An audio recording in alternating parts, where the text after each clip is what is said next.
everybody, and thanks for joining me today. I've had a few people ask how I handle high confetti areas with my Colorflow parking method, so I thought I'd make another tutorial for you all. But if you've been following me for a while, I basically revert to similar to what I used to first stitch the diagonal parking when I first started this channel. It's the same basic idea. So my big rules are I don't do stitches off floating, I call them, by themselves. So I like them to be connected on at least one side to a stitch that is already there. And I try not to close in any unstitched squares that have, stitches on all four sides, because I find it harder to get my needle through it. It's a little less neat. And also, when I leave gaps, I make counting errors. So that is why I do it that way.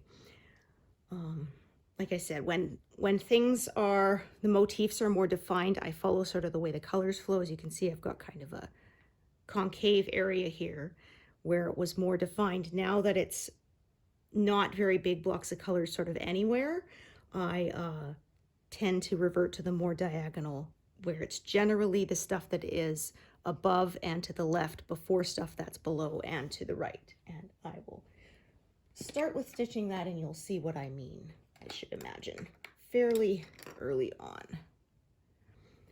We'll see how far I get, as confetti stitching definitely does slow things down a bit.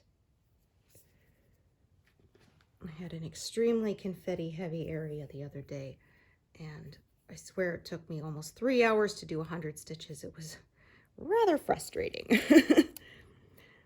I often say I have a love-hate relationship with confetti, because stitching it can be very slow going and feel like you're not really making any progress at all. But in the end, when the piece is finished, I'm always glad for the detail.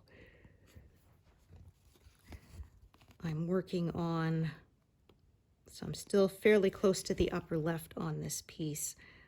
There's I'm sort of working right next to an evergreen branch, the needles that are coming off the branch and stuff. So, oh dear, I think I pierced the fabric in the wrong place there. Not off to the best start. Yeah, there we go.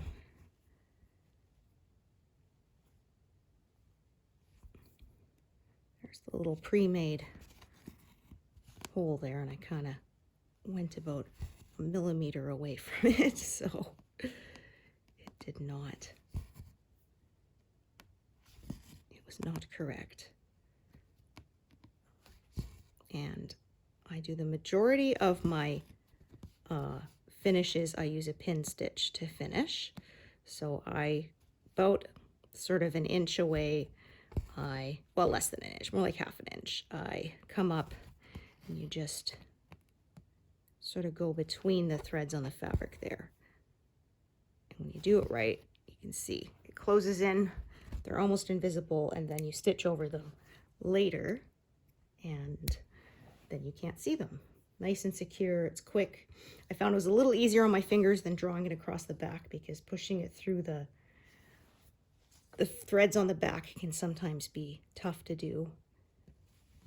So, and I actually find the pin stitches are more secure. I discovered when I had to rip some out. It was very difficult to remove. In fact, I ended up, I think, cutting the thread and sort of leaving the pin stitch finish in the fabric, because pulling it out was too much trouble. So they are very, very secure. Okay, so I'm going to stitch this one that's right there. As I said, high confetti area, you can see I have a whole ton of threads parked here.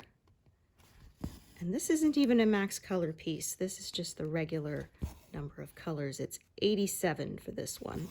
And, but there are definitely confetti heavy areas. So I'm stitching, I'm going to hug this edge and stitch these three here. And then I'm going to park, because I don't want to leave any gaps.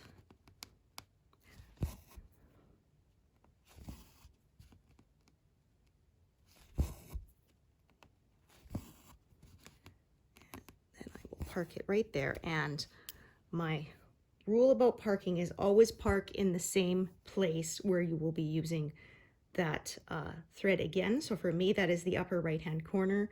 You can choose any of the corners that you wish, just be consistent with it, because I discovered the hard way I had some parked in the upper right and some parked in the lower left, and then I would sometimes end up with two threads coming out of the same spot, and it was hard to tell which one belonged to which square, and so I stopped doing that. Started being consistent about it. Now this app I'm using to stitch is called Pattern Keeper. It's for Android only, but I actually bought myself a cheap Android tablet just for it, and it was totally worth it in my opinion. If you have an Apple device, there's Markup RXP, I believe it's called. I haven't used it myself, but a lot of people love it.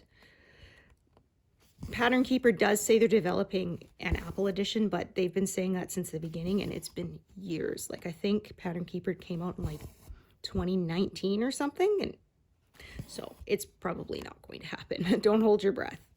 You're better off either you buy one that's, like I said, made for an iPad, or you buy a cheap Android tablet and just do it that way. So as you can see, like I said, just kind of growing this edge out, it tends to get a bit more diagonal when the colors sort of aren't obviously going in a different direction. My method changed over time because my last piece was a peacock, and the way he was standing, his tail and everything went the opposite direction that I normally sloped my diagonals, and I was getting frustrated kind of fighting it and trying to make it stay in my diagonals, so I started following it more, and that's sort of how this method was born. But like I said, when it's in a high confetti area like this, it tends to become more diagonal. That was sort of the way that parking first started to click in my head for me. I had looked at a lot of different methods, and then I watched Needlebug's video about diagonal parking and went, oh, okay, now it kind of makes sense. All right, so I will probably park this over here. Yep.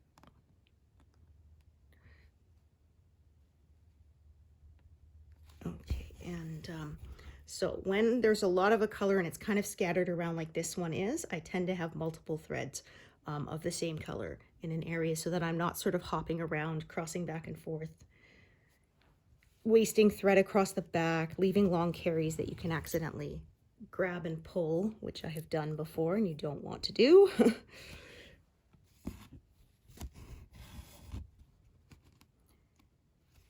I save leftover pieces, so it's not a problem. This grid that I have on my fabric, I sewed on myself. It's using Sulky Sliver monofilament thread. It is, you can't pierce it with the needle, and so it slides out super easy afterwards. So you can buy pre-gridded fabric, but I bought a whole bolt of 60-inch wide 14 count Aida. Nobody sells it gridded for that width. The biggest it comes is in 43-inch wide. So I decided, okay, I'll sew on my own grid. All right, so if this was longer, I would probably park it over to the right and carry it that way. But as you can see, this is a short piece. So I'm just going to work this one stitch that it's parked in. Usually I can thread more easily, but of course when I'm trying to show people, it doesn't want to work, right?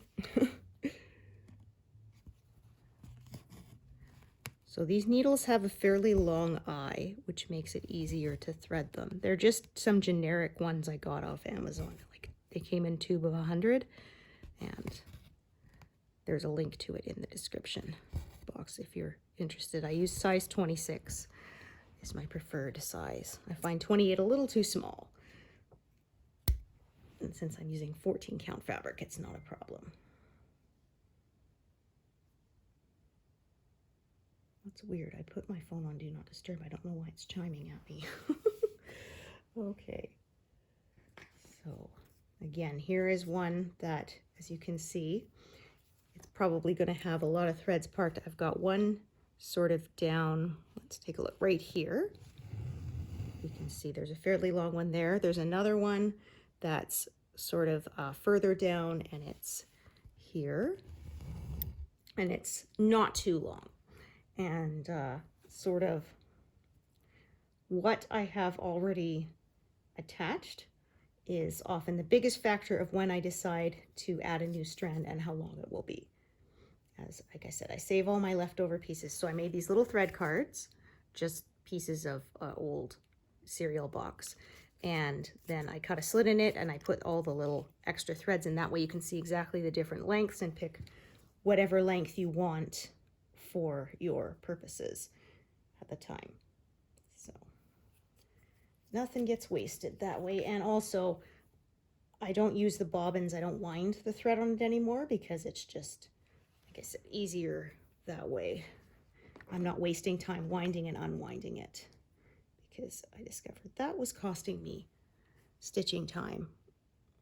So I pinch it sort of right near the end, and I kind of push the eye of the needle onto the threads more than pushing the threads through the needle. And I find that generally I can do it quite easily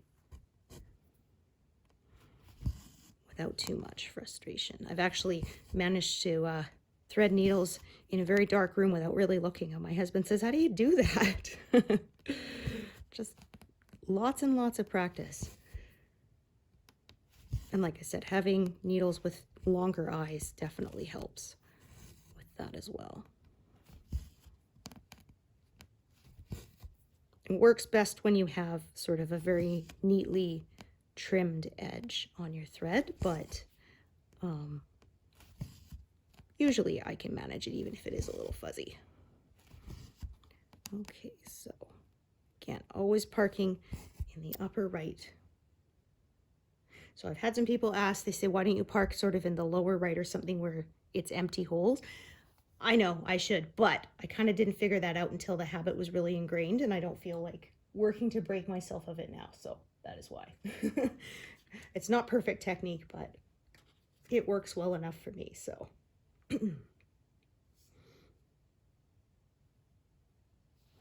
Alrighty, 9, 3, 4.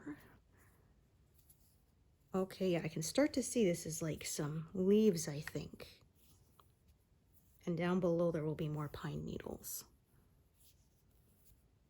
Yeah, sometimes in these very high confetti areas, it's not as easy to see exactly what you're stitching until you've done it and sort of been able to step back a little further away from it. And you can sort of start to see the whole picture. When you're working up close, sometimes it's harder to see. It's like they say, can't see the forest for the trees.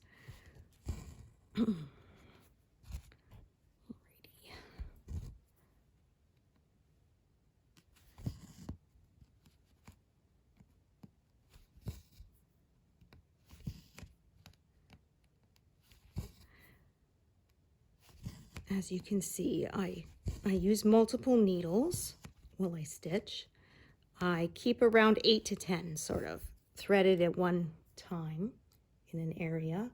More than that and it starts to get a little more fiddly. So I'm just going to scroll over. So after sort of these couple of squares, it becomes sort of a bigger block of color towards the center of the piece. So I'm going to kind of cut it off there and just fill in what is to the left of it for now, the confetti heavy area. I'll work on the bigger blocks another time.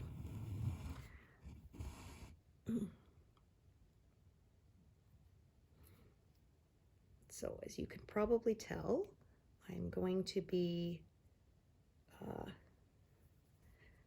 there'll be more than one thread here. As you can see, there's kind of 2 paths.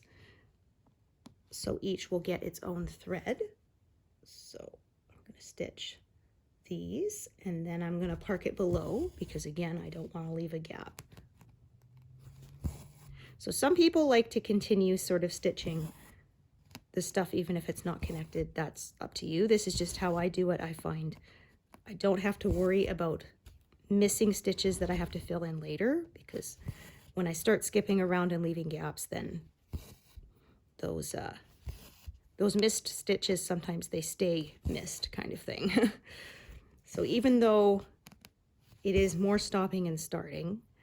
I prefer, because once I get to the bottom of a section, I know every single stitch in there is filled in. I don't have to go looking for them later.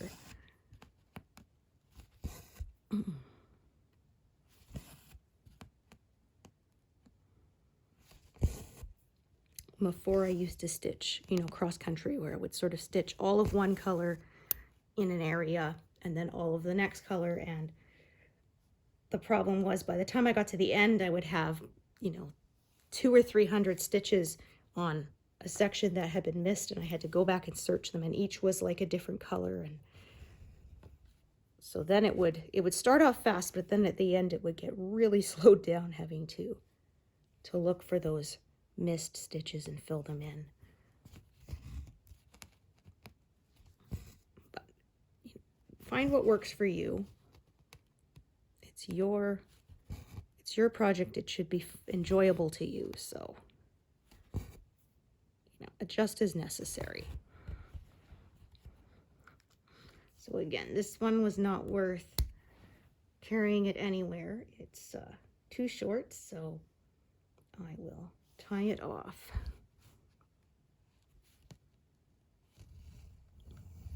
And always cross-checking with my grid lines. I almost went and grabbed something here and then nope, wait, the grid line is on the wrong side. And that's when I realized, yeah, I was looking at the wrong spot.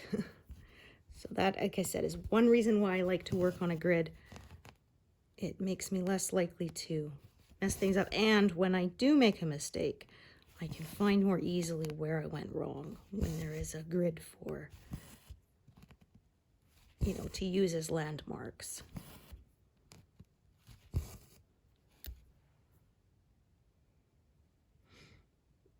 All right. So again, before I add another thread, I like to usually just kind of look at what's already connected of each, you know, of each thread, sort of. That helps me decide ahead of time what I'm going to do. Okay, that's a pretty long one, so I think I will use a short one for these two here and then tie it off. So let's find that envelope. So that's my floss organization. I use envelopes. I have a couple videos about it, short ones, if you want to check them out. Yeah, each one gets its own envelope, and I cut up the skeins of thread into 8 equal pieces, which work out to be about 30 to 32 inches long, which is perfect because I use loop starts, so that makes it about 15, 16 inches when you fold it, which is, I find, for me, exactly the length I like to use. Okay, so we're in the very top square here. Line 10 is right there. So I didn't do that one perfectly there, but it will get covered up, so I'm not worried about it. I do usually try to be a little neater, but you can also do it horizontally. I just prefer the vertical threads myself. Some people will do sort of a vertical pin stitch and a horizontal pin stitch. Either one works.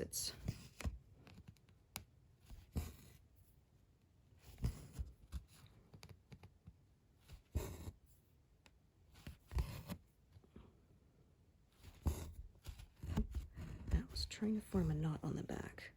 I think it almost did. Goodness. It's a really small one. Let's see. Yeah.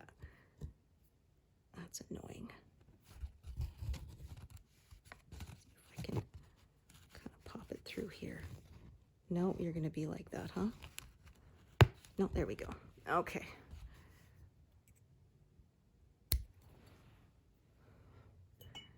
There. So those are done.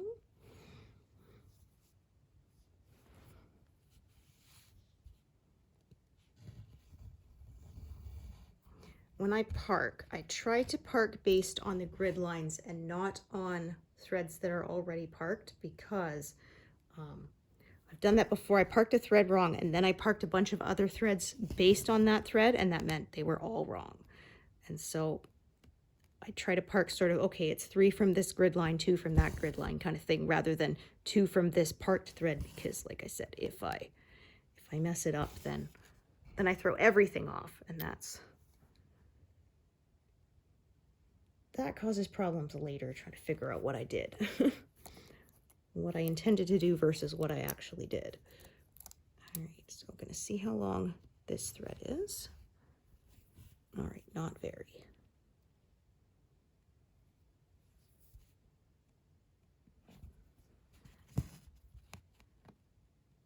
So it's not really long enough to sort of reach over to that stitch that's over there and stitch it, so I'm going to tie it off. I'll use another short one there. I will carry about an inch or less. This is 14 count Aida, so kind of sort of within the next big square. Again, that's a matter of personal preference. There's some people who are very strict and won't carry more than 3 stitches away. I'm not that disciplined. And I always say my the back on my work is not the neatest you'll ever see, but it's also not the messiest. So all right, just taking a look ahead here, what I want to do. Okay, I'm actually going to fill in some other stuff more first. Yeah, this was the one I decided. Yeah, it's a short one, so I'll start a new one for the other sort of run of color there. So how long the thread I have attached is generally the biggest factor of where I decide to carry and park it. Whatever's sort of closer and sort of, if it's a long strand and there's a whole bunch one direction to carry it, I'll carry the long strand there. If it's a short strand and there's only a few in the other direction, I'll carry it to the shorter one, that kind of thing. And sometimes there isn't an obvious which one will work better, so I'll have people ask me, like, why did you choose this path rather than that one? I'll just say, well, because I had to choose one, so I just did. I could have gone the other way too, and it would have worked just as well.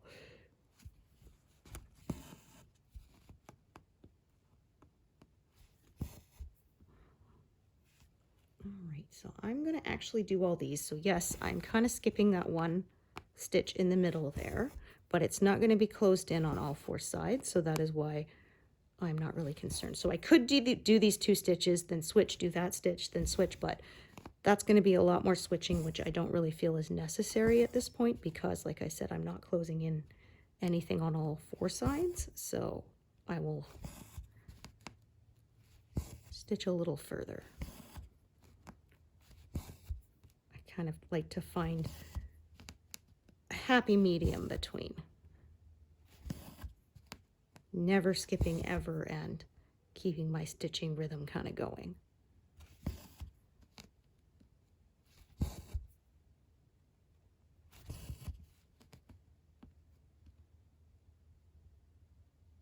Okay, that doesn't want to come up nicely, so I'm going to go the other way. So the emptier hole and down where it's full with all the other strands. That way they're kind of not pulling in opposite directions and pulling each other loose, because that can happen.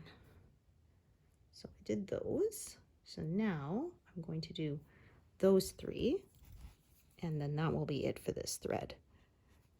So if it was not, if this was a longer thread, I would do sort of come down, go back up, and then park it over here, but it's not long enough for that. I like to, as much as I can, sort of, I do the bottom legs and then do the top legs, just because that's how I learned. Some people prefer to cross each X as they go. Whichever, you know, either one works.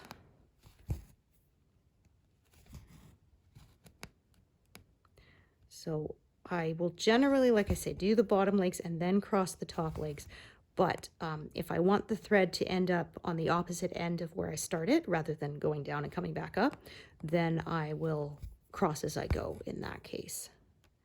It all just sort of depends on, like I said, where I want my thread to end up. And I will pin stitch sort of, I try to keep it at least 5 stitches away from the edge there so that the little tails on the back don't extend past the edge. I will just I pinch it and then just clip right near my fingers. And that way I'm only cutting the strand that I wish to cut and not other threads back there, because that would not be good. Just kind of very gently pull it, and usually we'll come out with the needle on it. Now this one, I'm going to park it in this one over here. So let's see, we're down 4 and over 5. Now I probably will not be stitching this color for a while, so I will just at that point unthread it and leave that thread hanging there, because I plan to kind of fill in more of this first before I go further over towards the right hand side. So I'm going to drop down here a little bit. I'm going to fill in sort of this area here, this high confetti heavy area, and then I will probably go down there and fill that in. And okay, so I have more than one strand of this color parked here.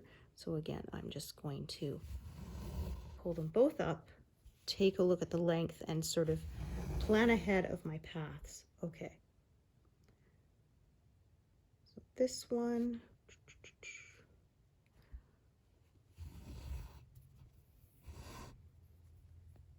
Okay, now that's sort of a little too uneven to easily thread with my little pinch and push trick there, so I'm going to trim it so that it's easier when they're even there. Because I would spend so much time fiddling around with it, trying to get it to work, that it's just less time to just trim it and work from a nice clean edge there. All right, so I parked that there. I think this is a new color to add here. Yes, I don't have a strand of this yet.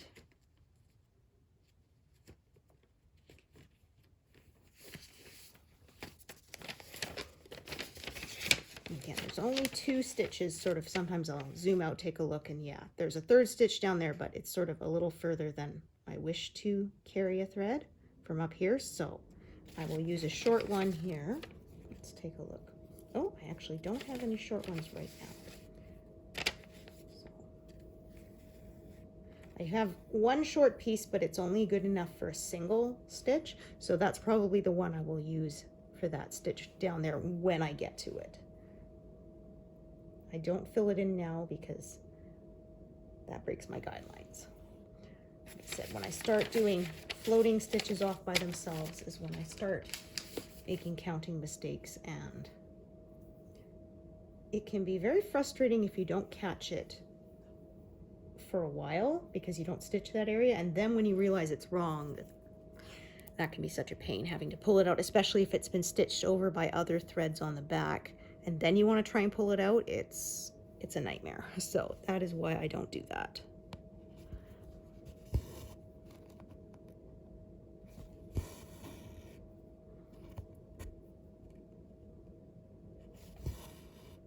So this is a loop start from the front. I didn't invent this, someone else did, but this way you don't have to turn your work to loop start, which is really nice.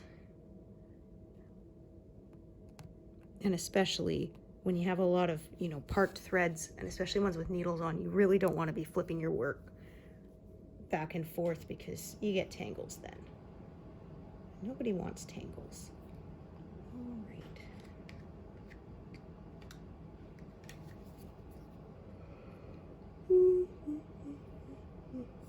Oh, my.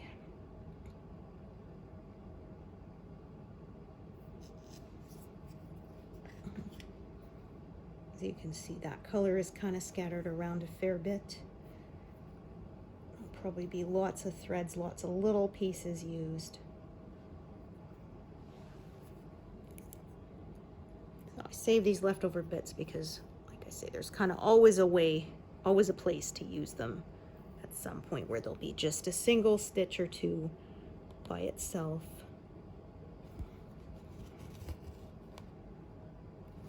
So yeah, you just do this, then you catch the loop with your needle, and then go back down in the hole, and then when you just kind of gently pull it, it will pop to the other side. No turning of your work required. I do all my beginning and ending threads from the front side. I really only ever turn my work over when there's a snarl that needs to be fixed, but otherwise I do all my work from the front. I find that is much easier. Saves you the time.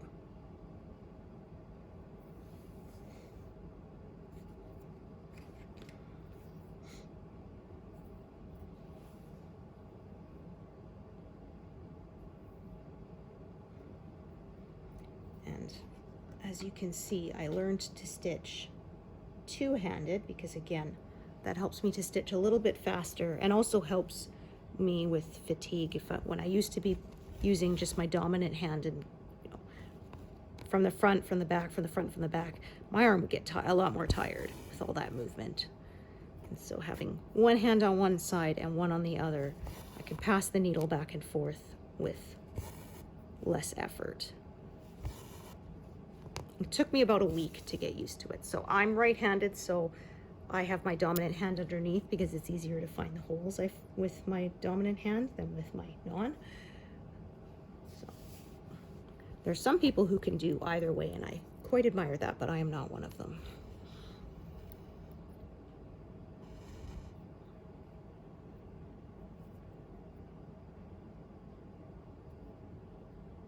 There we are.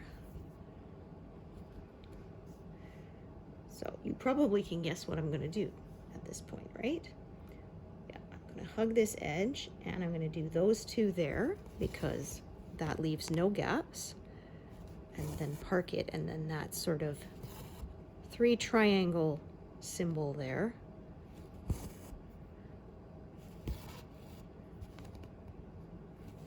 We'll be doing next.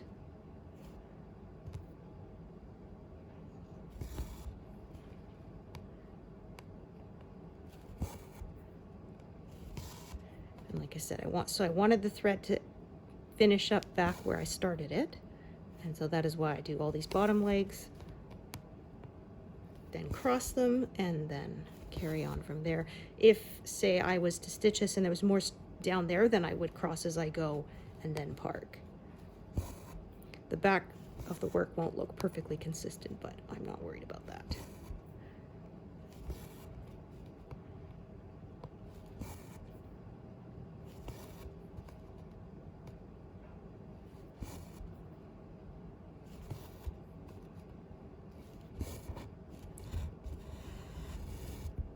People always say once it's finished and framed, no one will see the back. As long as it's not lumpy, then it really shouldn't be a problem. And there was actually someone who said that what they had their framer do is they had a little bit of like quilt batting between the cloth and the back of the frame, and the knots were able to kind of sink into it so that the overall look was not lumpy looking, which I thought was a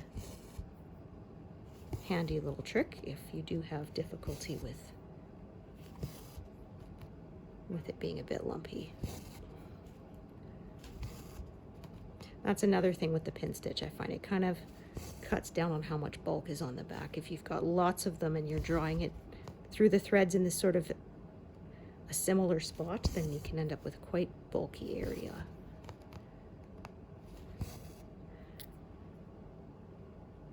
And then, like I said, I'll do those 2 stitches and then park again. Make sure I've got the correct strand here. I do.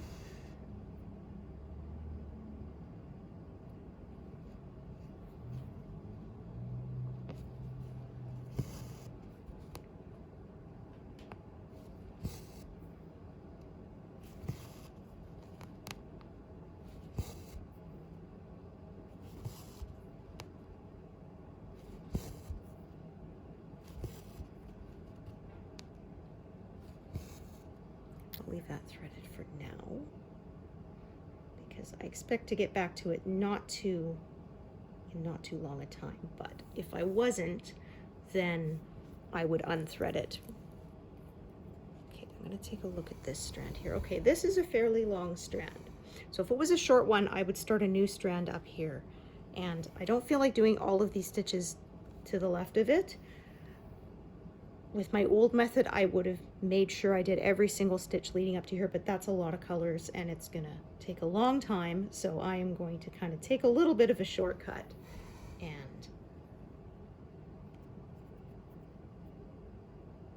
and do those. All the ones that are connected on one side to the stitching that is already there. Because as you can see, there's a lot of colors there, and I really don't feel like getting involved with those threads just yet. It becomes too many at once. So I make a cutoff at one point and come back to it later. So I don't stop at hard stops at grid lines to help avoid any lines appearing in the work tension lines, but I do kind of divide it in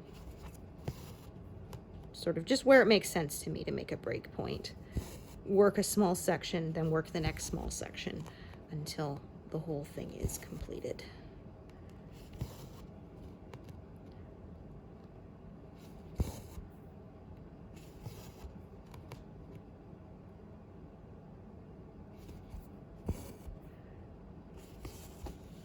So I don't expect to be stitching this color again for a bit, so I'm going to park that there. I'm going to unthread it and leave it for now. Oh, do that correctly. There we go.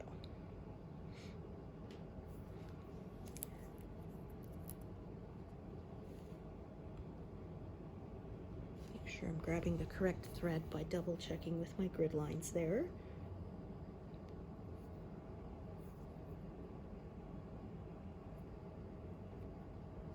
Like I said, this is one where I have quite a few strands. As you can see, there's one there, there's one there, there's one there. There's probably one, will be one further up top.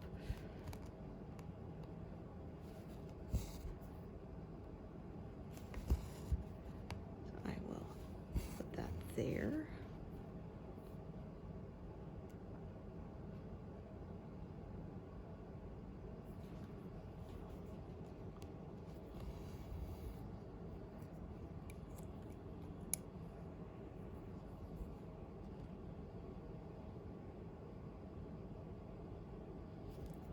All right, this one, I'm gonna carry it down to the left, park it there. I could have carried it up to the right.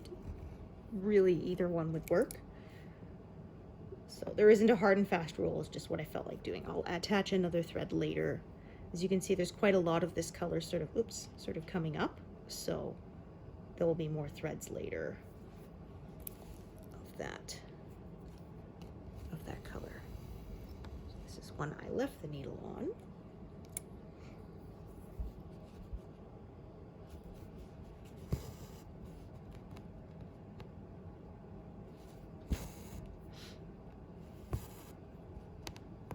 So like I said, allowing this kind of, it dips down here a bit, is kind of where it deviates from my original method when I started this channel back in 2021, I think. It's been a while. It'll be 5 years in like November of this year.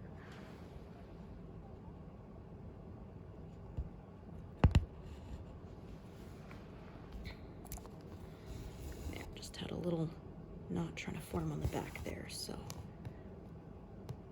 I ducked my head under. That's kind of like I said, the only time I really look at the back of the work is when, oh, I think I overshot that a little bit.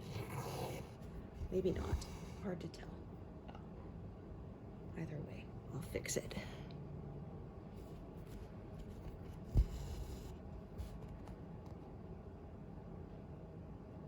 I know if it's not perfect, y'all will notice and tell me. There's some very observant viewers.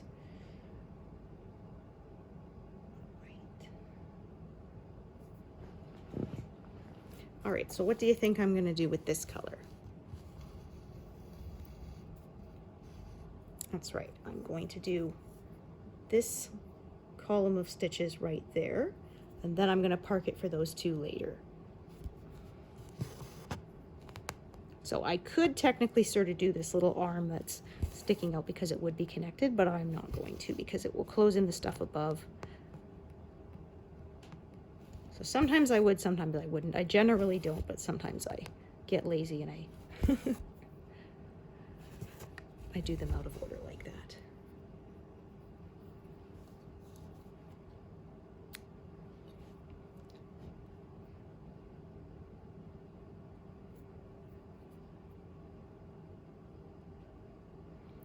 As I said, you can see high confetti area, so it's taken me quite a while before we even get close to approaching 100 stitches. But like I said, I like that now this whole section is done. There are no missing stitches that I have to search for and remember to fill in later.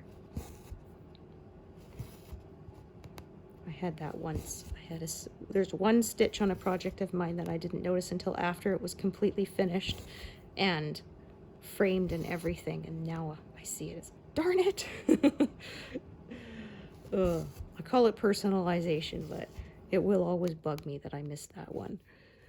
Oh, that's too many stitches over. It should only be 2 squares, not 3.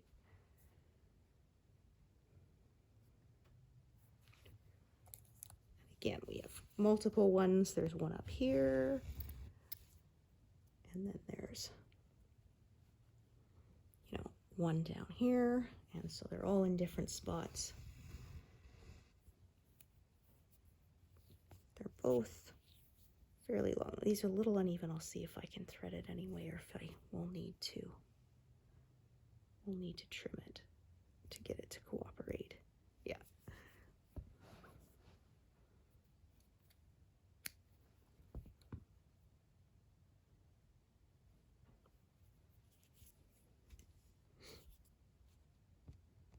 So this one strand here is probably going to carry and eventually do all those stitches there.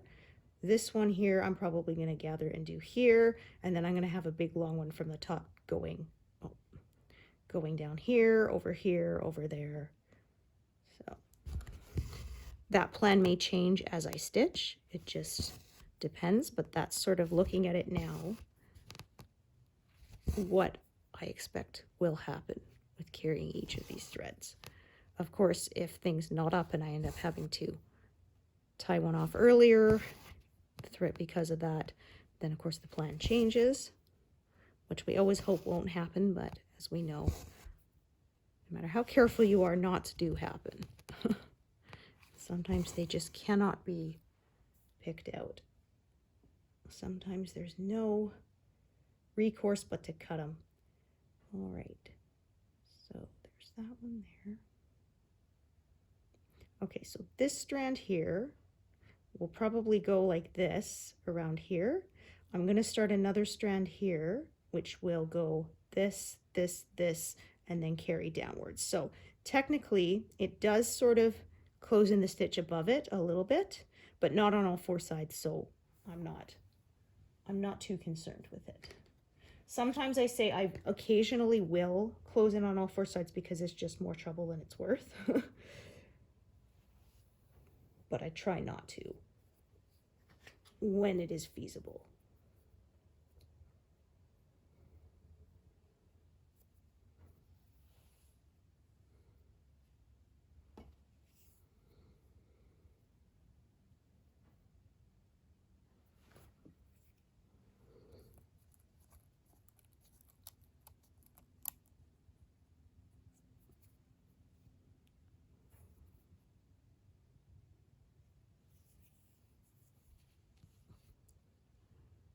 Double checking I'm in the right spot. That is grid line number 10, or row 10, so I know I'm in the correct spot.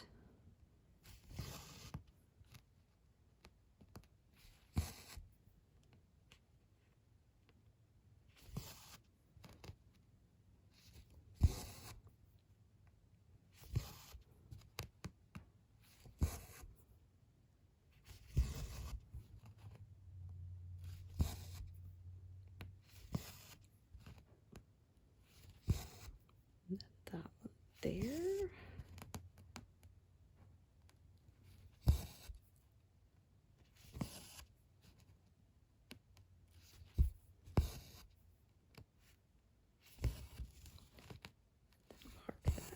there. And I'm immediately going to fill in that slight gap I left there. So this strand here, which I believe, yes, does have a needle on it. So stitch those, and then I'm going to park that below. Again, not doing the other stitches because they would be floating unanchored to anything else. And I want the thread to end up in the opposite end, so this time I'm crossing as I go.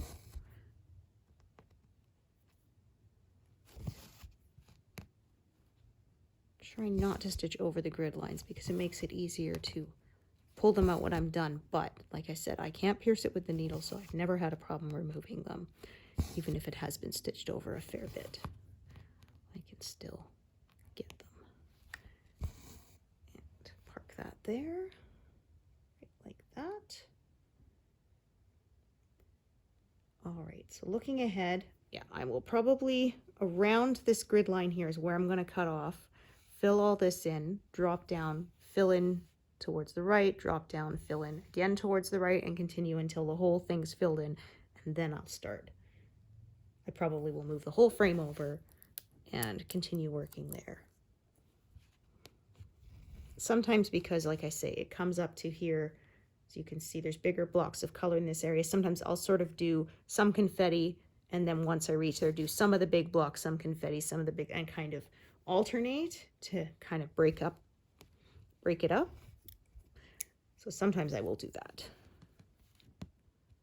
That way I don't get too frustrated with confetti and I don't get too bored with the bigger blocks. So I kind of break up both by alternating.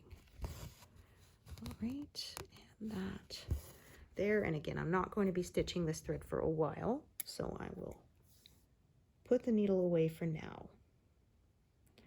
Okay, so taking a look, this color here, I think that thread is long enough to carry upwards. If I remember correctly, yes it is. But of course I want to fill in these that are above it first and then carry it up without leaving gaps when I can.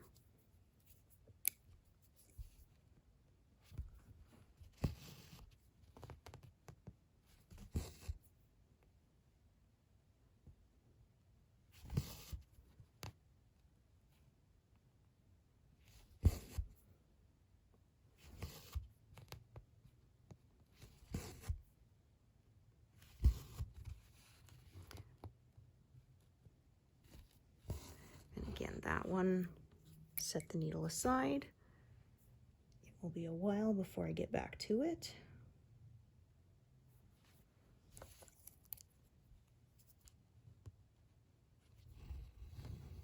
So this is a fairly long piece of thread still. Like I said, there's nowhere nearby for it to be parked because where that third stitch is there it's further than I like to carry. That's getting close to almost 20 stitch carry, and I don't want to carry that far because that would use more thread than just stopping and restarting later. So I will pin stitch this one to end it off.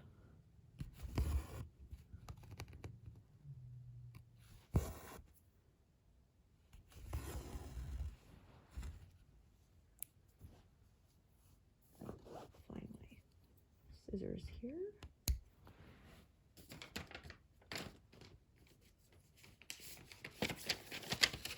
Find my envelope, and like I said here, just hook that onto the tab of the thread card, and then that way, when I need a shorter piece than a full-length one, it's easy to just find it and find exactly the length that will work. So now that I did those colors above it, now I can do this one. So this one will travel up this way.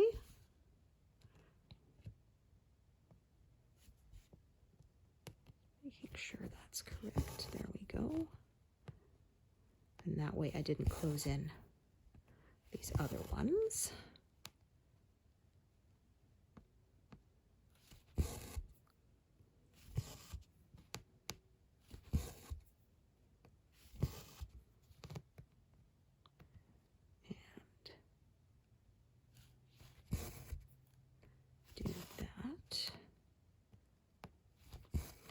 So I could, when parking this, just say it's one to the left of this one, but I'm also going to sort of look and, okay, there should be 3 stitches there, 3 stitches there. That way, no, this is in the right place, because if I had parked that one wrong and I just parked this next to it without sort of double checking with the grid lines, then they'd both be wrong. So alrighty.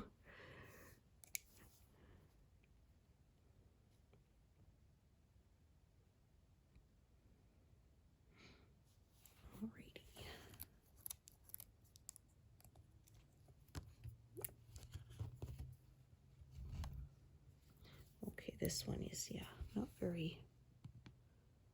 a lot left.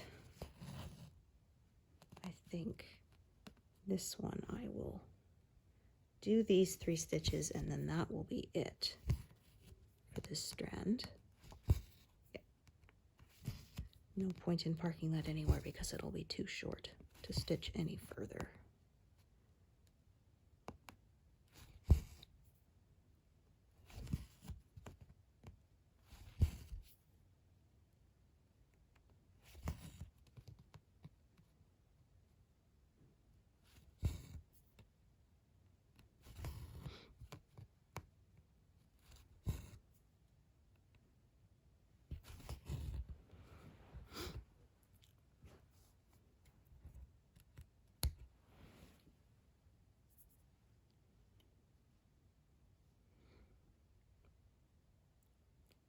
So I'm going to do those.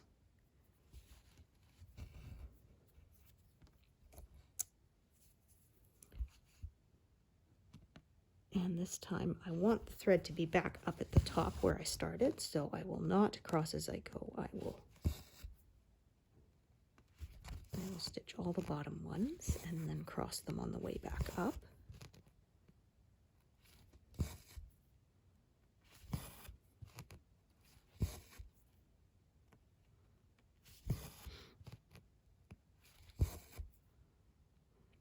So as I said, yeah, these high confetti areas definitely slow me down because it's taken me almost an hour to do 100 stitches, and I usually manage 150 to 200, so. But like I said, the nice thing is this is all completely filled in. There's no missing empty squares that I need to find and fill in later. It's completely done.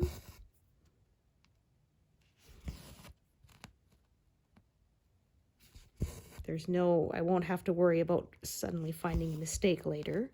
Whereas if I filled in with gaps and then later I might come across an, oh shoot, you know, 1 stitch is, it's over 1 stitch from where it should be. Do I want to leave it? Do I want to rip it out? It's not what you'd want. So I did that, park that there. And then of course I will do that stitch there.